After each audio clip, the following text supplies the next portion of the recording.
Cricket championship of legends నుంచి భారత్ తప్పుకుంది. ఇంగ్లాండ్లోని బర్మింగ్హామ్లో ఇవాళ పాకిస్తాన్తో జరగనున్న సెమీఫైనల్ ఆడేది లేదంటూ తేల్చి చెప్పింది. పహల్గామ్ ఉగ్రదాడిని వ్యతిరేకిస్తూ గ్రూప్ దశలోనూ పాక్తో మ్యాచ్ను భారత ప్లేయర్లు బాయ్కాట్ చేశారు. అయితే అది గ్రూప్ దశ కావడంతో ఇబ్బంది లేకుండా భారత్ ముందంజ వేసింది.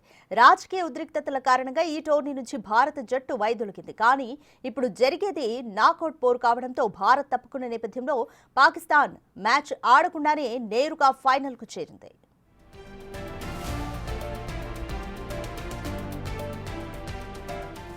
యువరాజ్ సింగ్ నాయకత్వంలోని భారత జట్టు వెస్టిండీస్తో జరిగిన తమ చివరి లీగ్ మ్యాచ్లో నెగ్గి పాయింట్ల పట్టికలో 4వ ప్లేస్ దక్కించుకుని సెమీస్కు చేరుకుంది. సెమీస్కు చేరాలంటే 14.1 ఓవర్లలో టార్గెట్ను చేజ్ చేయాల్సి ఉండగా 13.2 ఓవర్లలోనే గెలిచింది. తొలుత బ్యాటింగ్ చేసిన వెస్టిండీస్ 144 రన్స్ చేసింది. చేసింగ్లో భారత ప్లేయర్లు బిన్నీ 50, ధవన్ 25, యువరాజ్ 21, యూసుఫ్ 21 చెలరేగి జట్టుకు విజయాన్నందించారు.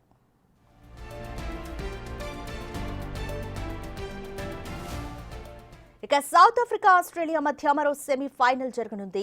ఆగస్టు 2న జరిగే ఫైనల్ కూడా ఎడ్జ్బాస్టన్ మైదానమే ఆతిథ్యం ఇవ్వనుంది. అంతకుముందు Bharat Pak semis match sponsorship నుంచి వైదొలుగుతున్నట్లు tourney sponsor ease my trips వ్యవస్థాపకుడు నిశాంత్ పిట్టి సోషల్ మీడియా వేదికగా ప్రకటించారు. టెర్రరిజం, క్రికెట్ కలిసి ఉండలేవు. పహల్గామ్ ఉగ్రదాడి తర్వాత పాక్ పాల్గొనే ఏ మ్యాచ్ను సపోర్ట్ చేయొద్దని నిర్ణయించామన్నారు. కొన్ని విషయాలు క్రీడల కంటే పెద్దవని చెప్పుకొచ్చారు. వ్యాపారం కంటే దేశమే ముఖ్యమన్నారు.